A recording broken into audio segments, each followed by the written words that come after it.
Queria chamá-la aqui na frente, esse casal lindo que estão pastoreando lá no Canadá. Os irmãos, sempre que lembrarem, orem por eles, porque se a nossa luta aqui no Brasil está difícil, lá é mais difícil ainda. Então eles carecem da oração, né? Então hoje a Anne vai estar compartilhando o que Deus tem colocado no coração dela para pregar na igreja do Canadá. Ela vai compartilhar com a igreja no Brasil. Então eu vou orar aqui por ela. Pai, em nome de Jesus, eu te entrego neste momento a vida da Anne em tuas mãos, Senhor. Ela é tua serva, ela é tua amada, ela é tua eleita, tua escolhida, Senhor. E Senhor, desde pequena, Senhor, tu a chamou para as nações, Senhor. E o propósito a gente vê sendo cumprido dia após dia, Senhor. Quando eu vejo a minha filha pregando lá na igreja, lá no Canadá, eu vejo o chamado. Oh Senhor, nossos filhos não vieram por acaso. Nossos filhos vieram por causa do propósito. E o propósito na vida da Anne era de estar nas nações, era de conhecer esse jovem canadense. E os dois se unirem para pregarem a palavra, para serem embaixadores do teu reino, Senhor, para fazerem a diferença naquela terra que precisa tanto de ti, Senhor. Oh meu Deus, para fazer, Senhor, o santo sobressair no meio ali, Senhor, de tantas coisas profanas, Deus. Senhor, agora eu vou entregar o microfone, Senhor, nas mãos da Anne. Usa ela com poder e autoridade. A labareda do Espírito Santo, a labareda de fogo já está queimando e ardendo no interior dela, Senhor. Queima, queima mesmo, Senhor. E deixa fluir um rio de águas vivas que vão brotar dessa tribuna e vão encher essa igreja e vão encher as nossas vidas. De maneira que ou a gente vai ficar preso no nosso lugar, ou a gente vai mergulhar nessas águas que vão sair dessa tribuna aqui agora. Põe um anjo teu aqui na tua direita, da Anne à tua esquerda, Senhor, e desenrola o rolo, Deus. Tudo que tem que ser pregado aqui, Senhor, nós recebemos agora, Pai. Tira toda a distração, todo sono, vontade no banheiro, em nome de Jesus. Que toda atenção seja dada à tua palavra, em nome do Senhor Jesus. Passa fora daqui, Satanás, passa fora daqui. Agora é a hora de nos alimentarmos da palavra do nosso Deus, para nos fortalecermos para as lutas que vamos travar durante a semana. Em nome de Jesus, amém. Antes de passar, eu queria também, apresentar a nossa visitante Gabriela. Júlia. Gabriela é a madrasta dela, que eu sou muito amiga. Júlia, você atendeu o nosso convite, está aqui, Júlia. Seja muito bem-vinda. Beba das águas que vão começar a fluir aqui através da palavra do Senhor. O Senhor tem algo muito especial para você, Júlia. Que você saiu não sei da onde, não sei nem aonde você mora, mas você chegou neste lugar. Eu não sei nem se você conhece o tanque Jacarepaguá, você veio. O Senhor te trouxe aqui. É porque tem algo de Deus para a tua vida aqui. Eu sei que a igreja é simples, são poucas pessoas, mas a presença de Deus nesse lugar é muito forte. E foi Ele que te trouxe aqui, Júlia. Foi Ele que pegou você pela mão e trouxe você até aqui. É porque tem algo muito forte que Ele quer falar contigo. Que Deus abençoe a tua vida, Júlia. Você é uma mulher virtuosa. Você é uma mulher valorosa. Você é uma mulher forte. Você é uma mulher guerreira. Eu não sei o que o diabo tem colocado na tua mente, mas eu te vejo uma mulher com muita força, com muita ousadia. E continua assim, porque a obra que o Senhor tem para você é porque Ele te criou dessa maneira. Deus abençoe, Júlia, em nome de Jesus. Uau, já começamos. Boa noite, irmãos. Meu nome é Anne, sou filha dos pastores Alex e Érica, esses pastorzãos, pastores que um dia eu vou chegar lá.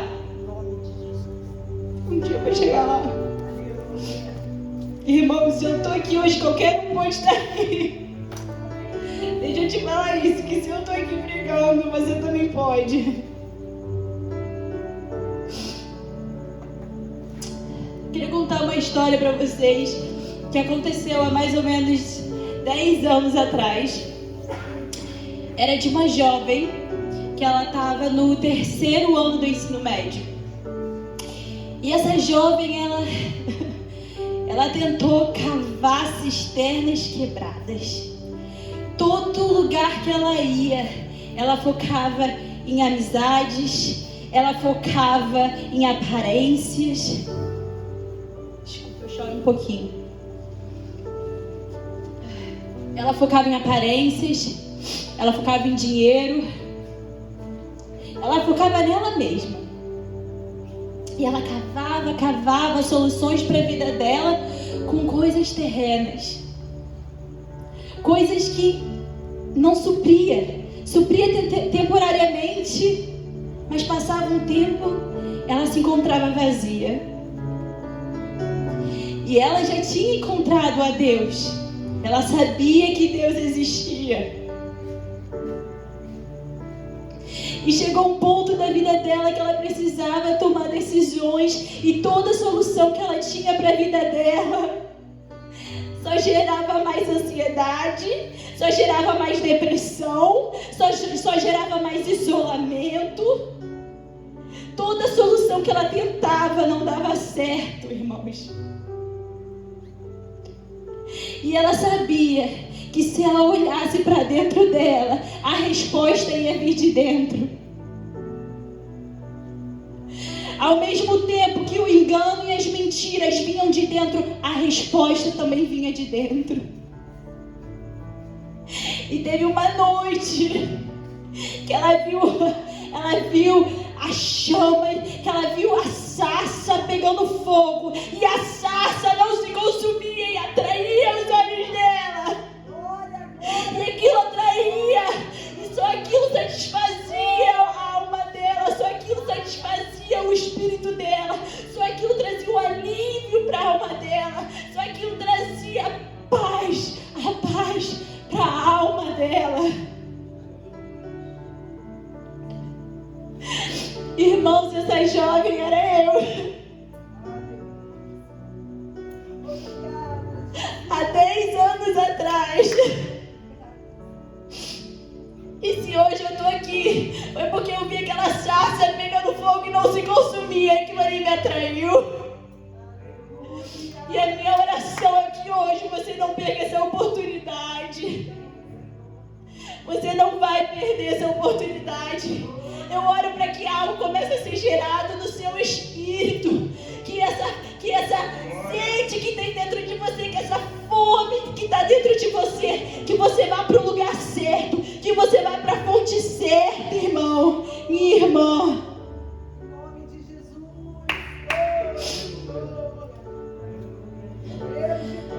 O título da pregação de hoje é Cisternas Rachadas, Cisternas Quebradas. E eu não ia nem contar um pouquinho do meu testemunho hoje,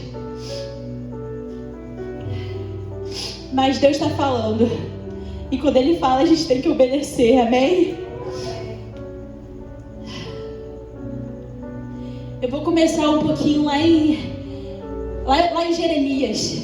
Antes de eu falar sobre Jeremias, eu vou dar um contexto do que Israel estava vivendo, irmãos. A gente teve Moisés trazendo os israelitas de volta para a terra prometida.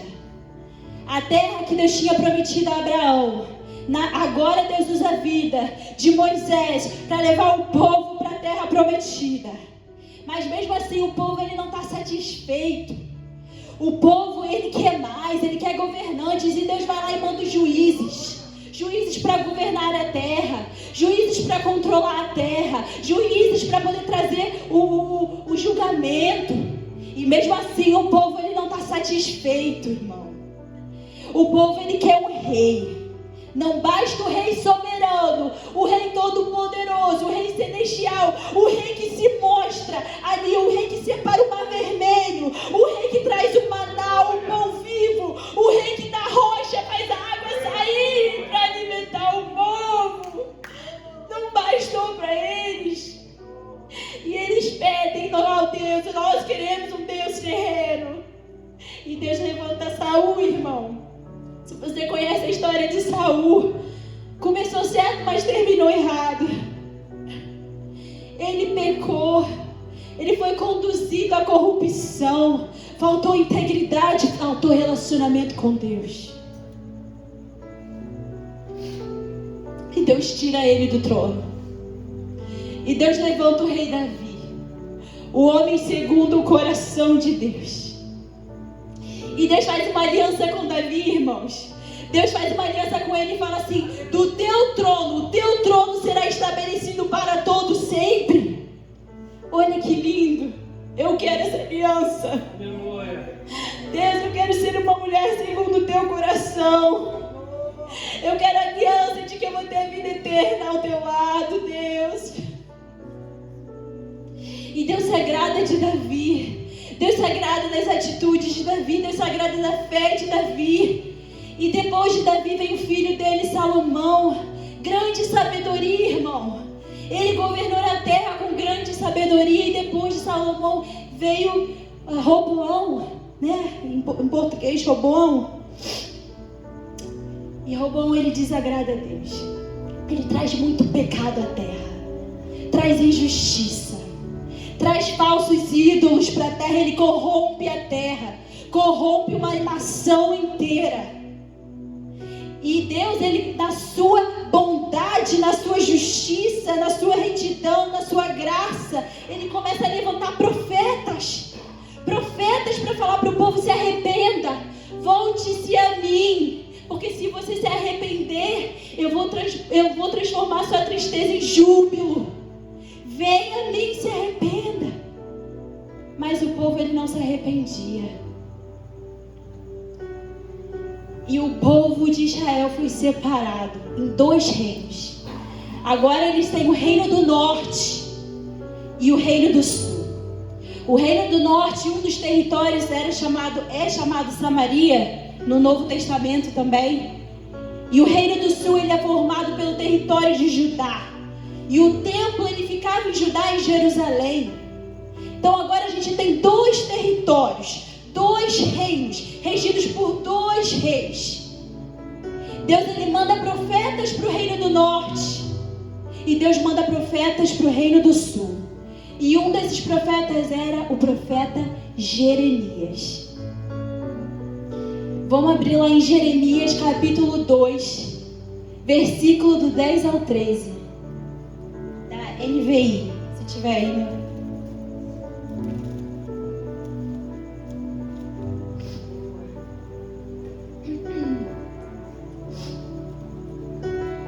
Conseguiram achar? Amém? Aleluia. Aleluia. Irmãos, é muito bom estar aqui hoje à noite. Só queria compartilhar a minha alegria de estar aqui no meu país, com a minha família, com os meus irmãos. É um momento muito especial, que eu sei que Deus está colocando algo nas minhas mãos essa noite também, irmãos. Então é a alegria do meu coração de estar aqui. Bom, vamos lá, vamos ler juntos. Atravessem o mar. Isso aqui é Deus. É Deus falando, irmãos. Preste atenção nas palavras de Deus. Atravessem o mar até o litoral de Chipre e vejam. Mandem observadores a Quedar e reparem de perto e vejam se alguma vez aconteceu algo assim. Alguma nação já trocou os seus deuses e eles nem sequer são deuses. Mas o meu povo trocou a sua glória por deuses inúteis. Espantem-se diante disso, ó céus. Fiquem horrorizados e abismados, diz o Senhor. O meu povo cometeu 2 crimes. Eles me abandonaram, a mim, fonte de água viva e cavaram as suas próprias cisternas. Cisternas rachadas que não retêm água. O povo de Israel, a gente pode ver que eles cometeram 2 crimes, 2 coisas mais terríveis. Terríveis. A primeira, como a gente pode ver ali no versículo 13, eles abandonaram a Deus, a fonte de água viva. Eles abandonaram aquele que supre, que proveu todas as necessidades, que foi o próprio pão, que foi a própria água. Aquele que estava sempre do lado dele, guerreando com eles, indo para frente deles, irmãos. Eles abandonaram. E o segundo, eles cavaram para si cavernas quebradas, cisternas rachadas. Eles permitiram que outras culturas, outras religiões entrassem na terra deles e corrompessem. Agora eles estavam adorando a deuses que nem existiam. Eram feitos de mãos humanas, feitas de pedra. Deuses que não tinham poder algum, eram deuses mortos. Enquanto eles tinham um Deus vivo, sendo a luz durante a noite, o fogo para aquecer a noite e o sol durante o dia. Ai, irmãos. O interessante é que essa linguagem, ele fala cisterna. E a cisterna, ela já está fadada, pensa comigo, irmão, ela já está fadada à destruição. Porque a cisterna, ela contém o quê? Água, mas é água parada. Uma hora ela vai morrer, vai deteriorar. Ela já está fadada à destruição, irmãos. Se a gente não correr para perto do rio, se a gente não correr para perto onde fluem águas vivas, a gente vai morrer, irmão. Não importa o quanto a gente tente cavar a cisterna, cavar uma solução, vai estar sempre quebrada, vai estar sempre rachada, porque ela não está em Cristo. E o interessante é que Deus manda Jeremias para o povo de Judá, mas ele manda para um lugar específico. Ele manda assim: Jeremias, eu vou te mandar para o templo, eu vou te mandar para os pátios do templo em Jerusalém. Por que os irmãos acham que Deus mandou o profeta Jeremias para o pátio de Jerusalém? Porque era lá que o povo, na sua religiosidade, ia adorar a Deus, mas no dia de semana, tudo corrompido, adorando outros deuses, sacrificando os filhos para esses deuses. Eles iam para o templo na hipocrisia. E isso Deus não merece. Essa não é a adoração que o nosso Deus forte e poderoso merece, irmão. E se você for vendo mais ainda o contexto histórico, indo mais à frente, Deus, ele fala através do profeta Jeremias: você, Judá, ou você, Jerusalém, seu pecado ainda é maior que o do reino do norte. Porque você viu a tua irmã, você viu o seu irmão no reino do norte sendo corrompido, deixando idolatrias governarem a nação, sacrificando os filhos. Você viu profetas vindo alertar eles ao arrependimento e eles não aceitarem. E ele foi para exílio na Síria. Você viu tudo isso acontecer lá no norte e mesmo assim você não se arrependeu. E o pecado do sul ainda foi maior do que o do norte, irmão. O pecado do reino do sul ainda foi maior. E se você for olhar ainda mais o contexto, ainda mais a história, diz que o povo de Judá, ele era um povo esnobe. Ele era um povo que acreditava mais no templo do que em Deus. A gente tem um templo, Deus não vai destruir. O templo está aqui. Por que Deus vai destruir o próprio templo dele? Olha isso, irmão. Eles fizeram do templo o prédio físico maior do que Deus. Duvidaram do poder de Deus. E eles ainda usaram a aliança que Deus fez com Davi, de que o reino seria estabelecido para todo sempre. O templo vai estar para todo sempre. A gente está salvo. Não entenderam. Não entenderam a palavra de Deus. Levaram para o físico o que era para ter sido levado no quê? No espiritual, no sobrenatural.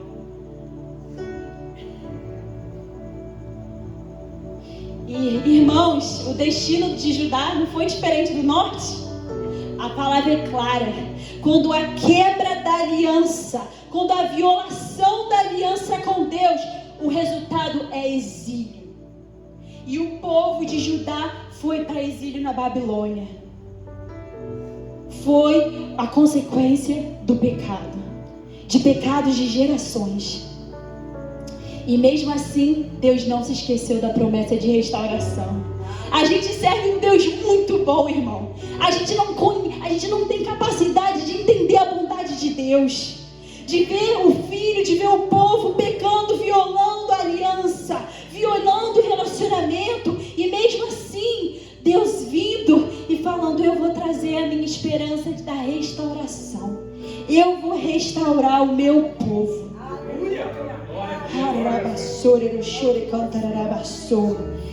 Vamos abrir lá em Jeremias 3, capítulo 3, versículo 19.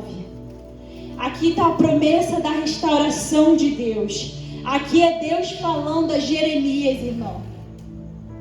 Jeremias 3, 19 na King James. Tem a King James aí? Eu sei que minha mãe falou 10 versões, mas é que tem versão que ela é apropriada para o momento. Essa versão aqui ela é boa, mas se não tiver, não tem problema não. Não tem problema não, tá ótimo. Então aqui está Deus falando para Jeremias: mas eu disse, como te colocarei entre os filhos? É ele falando para Israel: como eu te colocarei entre os meus filhos e te darei uma terra agradável, uma herança excelente dos exércitos das nações. E eu disse: tu me chamarás meu pai e não te desviarás de mim. Aleluia. Deus, ele pergunta a si mesmo: como eu posso colocar o meu povo entre o meu filho e dar essa bênção? Dar essa bênção de restauração. Como eu farei isso? Como eu resgatarei o meu povo de Israel? Colocarei entre os meus filhos e darei uma bênção da restauração. E Deus, ele responde a si mesmo: eles me chamarão de pai. É a nova aliança, irmãos. A restauração, ela vem com um relacionamento restaurado. A gente não volta na mesma identidade. A gente volta a ser restaurado, irmão. O nosso relacionamento com o Pai é restaurado. E agora a gente chama Abba, Pai, meu paizinho. Esse era o plano de Deus desde o início, irmão. Desde o início, na sua misericórdia, na sua graça, ele sabia que por nós mesmos, com a lei só iria trazer condenação e julgamento. Ele sabia que ele ia ter que vir com uma restauração, com um plano de restauração, para nos resgatar, para nos libertar do pecado, para que agora o nosso coração seja um novo coração, onde ele possa habitar. Glória a Deus. Essa aliança, ela tinha que ser diferente, irmão. Não era a aliança que ele fez com Moisés, dando a lei, dando a Torá. Não é essa aliança. O próprio Moisés, ele sabia que o povo não seria capaz de seguir a lei. O povo fracassaria, falharia. Mas mesmo assim, Moisés não perdeu a esperança. Lá em Deuteronômios, capítulo 30, versículo 6, diz que: e o Senhor teu Deus circundará o teu coração e o coração da tua semente, para que ames ao Senhor teu Deus com todo o teu coração e com toda a tua alma, para que possas viver. Deus sabia que a solução seria trocar o nosso coração por um novo coração. Seria purificar, limpar, transformar o nosso coração, para que somente Ele, somente dele, viesse a nossa fonte de vida eterna. Amém. Obrigada, Jesus. Obrigada. Em Jeremias capítulo 31, versículo 33 ao 34. Jeremias capítulo 31, do versículo 33 ao 34. Aqui é o próprio Deus nos dizendo: Esta é a aliança que farei com a comunidade de Israel. Depois daqueles dias, declara o Senhor, porei a minha lei no íntimo deles. No íntimo é mente. E escreverei nos seus corações. Serei o Deus deles e eles serão o meu povo. Ninguém mais ensinará ao seu próximo, nem ao seu irmão, dizendo, conheça o Senhor, porque todos eles me conhecerão, desde o menor até o maior. Sim, diz o Senhor, porque eu lhes perdoarei a maldade e não me lembrarei mais dos seus pecados. Assim como Moisés, Jeremias tinha a esperança da promessa da restauração. Ele sabia que Deus, na sua graça, somente através da sua graça e da sua misericórdia, Ele iria perdoar os nossos pecados, ia limpar o nosso coração, ia habitar no nosso coração, e através do Espírito dele, a gente conseguiria viver uma vida plena em Cristo.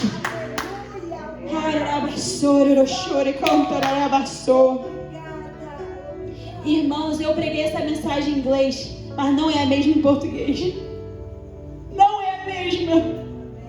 Eu não sei o que Deus está fazendo aqui, mas tem algo específico para você. Quando as palavras saem da minha boca, eu lembro quando eu preguei em inglês. Não é a mesma, irmão. Não é a mesma. Fica ligado, irmão. Me pede o Espírito Santo para te dar revelação. Oh, Jesus. O próximo ponto dessa pregação é a verdade que Jesus veio ao mundo.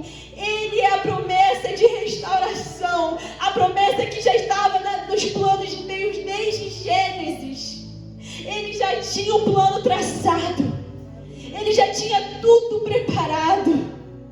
Jesus é a promessa da restauração sendo cumprida no nosso meio.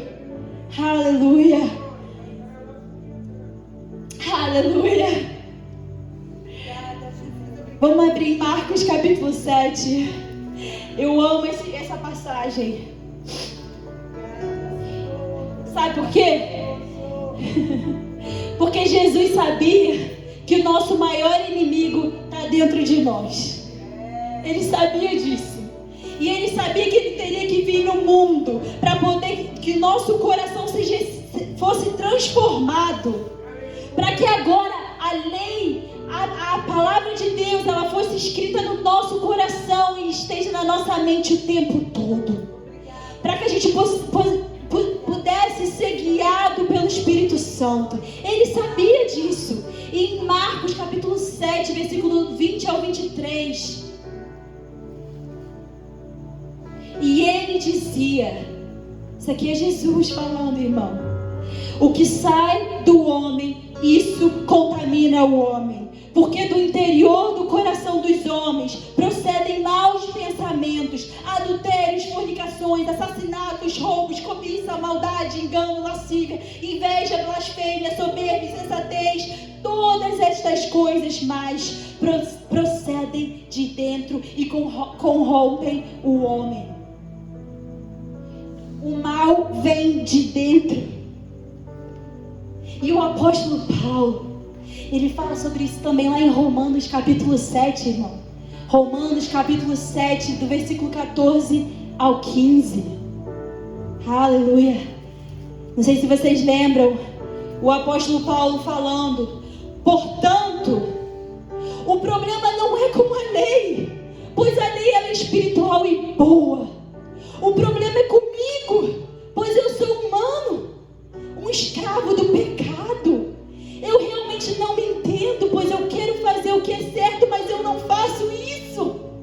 Em vez disso, eu faço o que eu odeio.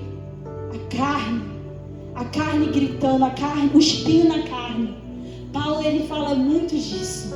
Ele entende que o contamina está lá dentro. Vamos ver o versículo 22 ao 23 desse mesmo capítulo. Vamos ver o que o apóstolo Paulo continua falando. Amo a lei de Deus de todo o meu coração, mas há outro poder dentro de mim que está em guerra com a minha mente. Esse poder poder me torna escravo do pecado, que ainda está dentro de mim. A carne está em constante guerra com a sua mente. E qual vai ser a resposta, irmão? Vamos ver a resposta que está aqui em Romanos 7, nos versículos 24 ao 25. Paulo fala: quem me libertará desta vida dominada pelo pecado e pela morte? Versículo 25, graças a Deus, a resposta está em Jesus Cristo, o nosso Senhor e Salvador. Olha o plano de redenção, irmão. Olha o plano de redenção. A gente não era capaz. A gente não era capaz. A gente estava cego pelo pecado. A gente estava controlado pela carne. Não tinha jeito, irmão. A lei, ela só vinha para trazer condenação e julgamento. A gente não conseguia obedecer. Era muito. Mas Deus sabia o plano perfeito. Trazer Jesus para ser o perfeito sacrifício, perdoar os nossos pecados, limpar o nosso coração, fazer do nosso coração um lugar habitável, um lugar onde Ele possa morar, onde Ele possa nos ajudar a vencer a batalha contra a carne diariamente, um lugar onde a gente possa ajoelhar e orar e ter relacionamento com o nosso Pai Celestial, um lugar onde a gente pode ser empoderado com o Espírito Santo, um lugar onde a gente possa ter um encontro, uma revelação, ser curado dos nossos traumas, ser curado da nossa ansiedade, ser curado de qualquer depressão. Olha a resposta, irmão. A Bíblia ela é muito clara. A resposta ela está aqui. Se você está lendo e não está recebendo revelação, pede a Deus. Deus ele quer te dar. Deus é o maior interessado em te dar revelação, porque é a palavra dele. Deus ele está assim: filho, pede que eu te dou. Pede que eu te dou.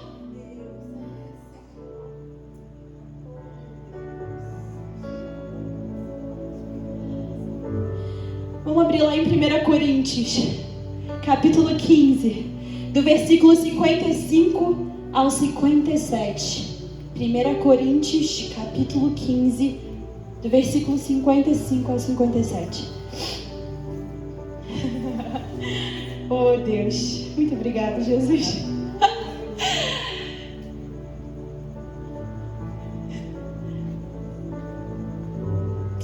Aqui Jesus falando, Jesus vencendo a carne, Jesus massacrando a carne e vencendo o pecado. E ele fala: onde está a morte, a sua vitória? Onde está a morte, o seu aguilhão? O aguilhão da morte é o pecado, e a força do pecado é a lei. Mas graças a Deus que nos dá a vitória por meio de nosso Senhor Jesus Cristo. A força da morte é o pecado, e a força do pecado é a lei. Mas agora Jesus, o perfeito sacrifício que venceu o pecado, ele não pecou, ele não cedeu aos desejos da carne, mas ele fez o desejo do Pai Celestial em todo momento, mostrando que é possível. Com Jesus é possível, com ele é possível pisar na morte e falar: ó morte, cadê a sua vitória?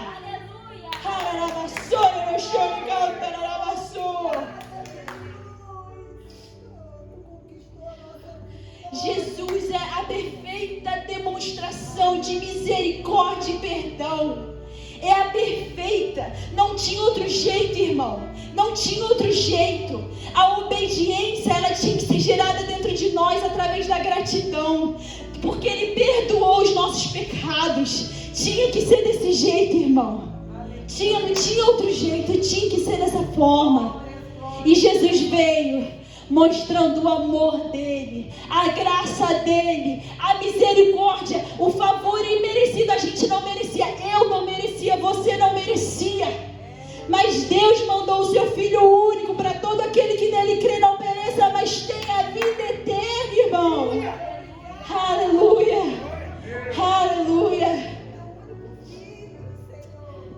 Irmão, a promessa já aconteceu. Jesus veio à terra. A promessa da restauração dos nossos nossos corações aconteceu.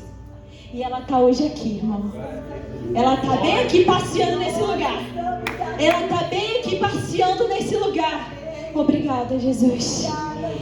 Eu quero terminar essa pregação agora com uma história que a gente cantou no início a música, mas que mexe muito com o meu espírito.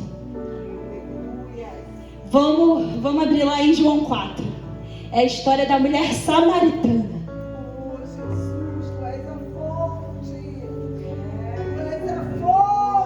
João capítulo 4, a partir do versículo 10. Vamos lá, eu vou só dar um contextinho aqui muito rápido, novamente. A gente falou da separação dos territórios. Território do norte e território do sul.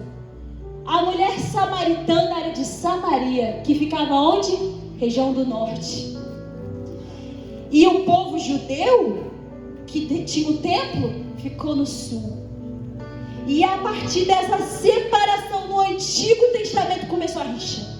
Não se davam bem. Os irmãos não se davam bem. Porque o território do sul ficou com o templo, o território do norte ficou sem nada. E eles construíram o próprio templo. E começaram a ceder a influências de outros países, de outras culturas pagãs. E deixaram entrar.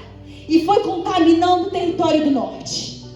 O território do norte, ele no Novo Testamento, ele começa a ser reconhecido pela idolatria. E o povo judeu do sul julgava o território do norte. Aquele povo ali, ó, idólatra. A gente não anda com ele. Povo idólatra. Povo que faz sacrifício para outros deuses que não há o Deus verdadeiro. Então começou a rixa, irmão. Começou a rixa de um país, Samaria, que no Antigo Testamento veio de uma grande nação. E agora era reconhecido pelo quê? Idolatria. E aí a gente tem Jesus. João capítulo 4. Jesusão. Ele estava a caminho de Galileia. E a Bíblia diz que ele já estava cansado. Provavelmente era meio-dia. O sol estava latente. Estava calor. E ele ali falou para os discípulos: vão comprar comida na cidade. Eu vou sentar aqui no poço. E ele sentou para poder descansar. E no caminho dele ele viu uma mulher vindo adiante ao poço para pegar água. E ele pergunta à mulher samaritana: dá-me de beber, pois tenho sede. E a mulher samaritana, sabendo da rixa, da briga, perguntou: por que você, claramente judeu, está me pedindo água? Uma mulher pecadora? Por que você pede água a mim? E Jesus respondeu-lhe, versículo 10: se você conhecesse o dom de Deus e quem lhe está pedindo água, você lhe teria pedido e lhe teria dado água viva. Disse a mulher: o Senhor não tem com que tirar a água, o poço é fundo. Onde pode conseguir essa água viva? Acaso o Senhor é maior que o nosso pai Jacó, que nos deu o poço, do qual mesmo ele bebeu, bem como os seus filhos e seu gado? Jesus respondeu: quem beber desta água terá sede outra vez, mas quem beber da água que eu lhe der nunca mais terá sede. Pelo contrário, a água que eu lhe der se tornará nele uma fonte de água a jorrar para a vida eterna. Irmãos, tem uma coisa aqui que eu não tinha entendido. Tem uma coisa aqui que eu não tinha entendido. Jesus oferecendo da água. E sabe o que ele fala? Se você beber, não é que você está bebendo a corrente assim que já vai ser corrente, não. É um gole que dentro de você vai se transformar em uma fonte. Você não está entendendo, irmão? É um gole. É simplesmente simples. É um gole. E vai se transformar numa fonte. Esse é o poder do nosso Deus, irmão. Esse é o poder do nosso Deus. E essa é a exemplificação da mulher samaritana. Somos nós, irmãos. Nós somos conhecidos pelos nossos pecados, pelos nossos defeitos, pelas nossas iniquidades. Mas Jesus não olha para o seu defeito, irmão. Jesus não olha para a sua iniquidade. Ele veio à terra para te perdoar. Ele veio na terra para ser o teu pão vivo. Ele veio à terra para ser a tua fonte de água viva, irmão.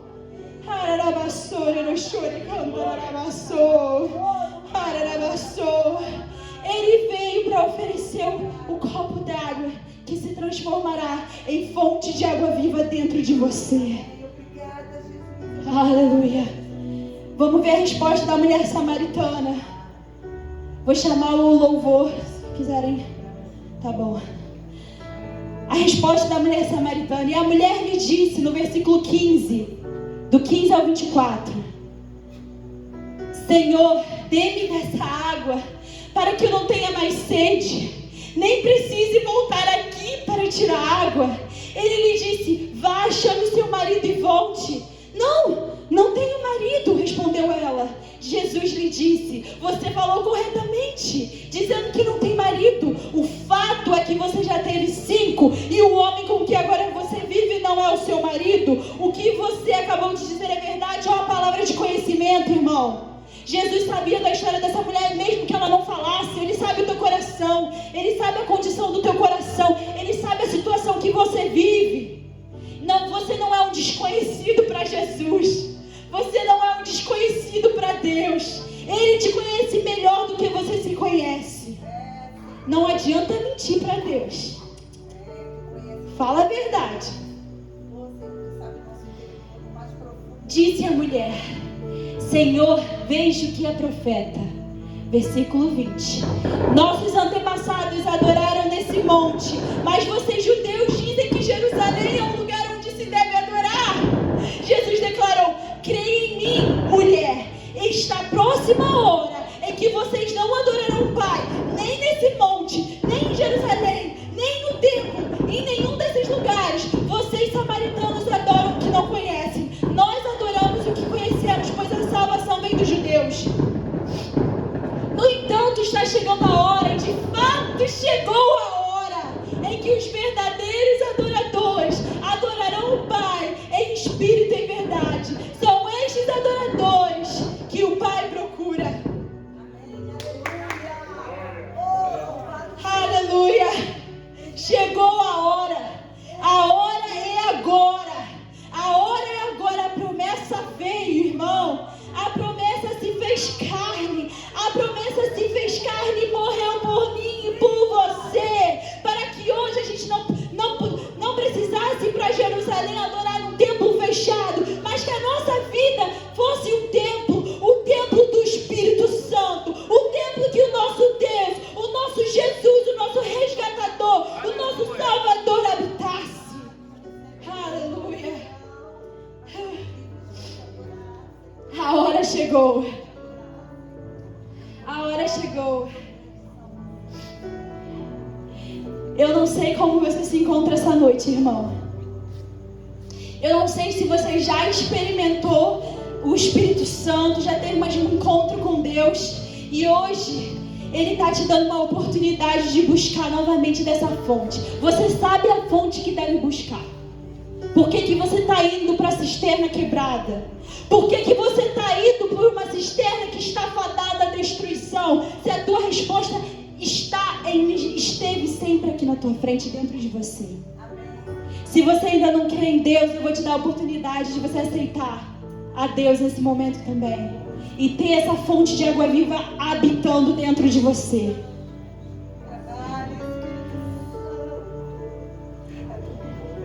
Se você quer beber dessa água, irmão, se você quer beber, levanta os teus braços ao céu agora.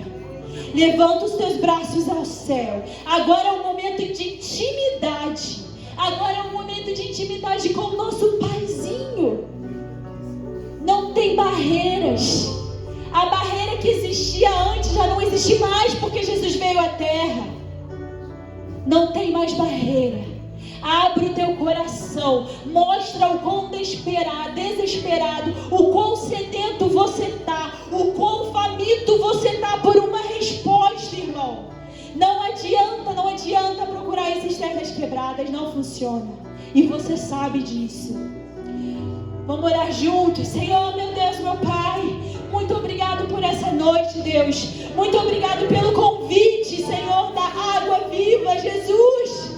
Oh, Jesus, hoje a gente abre os nossos corações para Ti. Transforma os nossos corações, nos dá um coração novo, um coração que o Senhor pode habitar, um coração puro, um coração íntegro, um coração redento, sedento e rendido a Ti, Deus.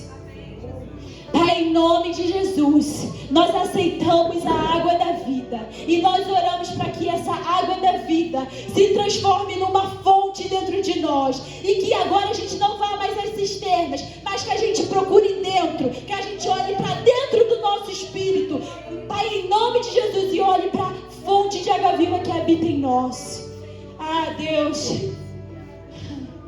assim como Jesus fala a Pedro: ah, Pedro, o inimigo está a toda volta, tentando te corromper, tentando roubar a tua fé, tentando peneirar a tua fé como um peneira o trigo. Mas não tens medo, porque eu sou o teu Deus, e eu te protejo, e eu te dou a água da vida, eu te dou o pão da vida. Não tenha medo, vem a mim, ande na água, mas não tenha medo. Não se deixa ser conduzido pelas distrações do mundo. Não se deixa ser guiado pela ansiedade, por emoção.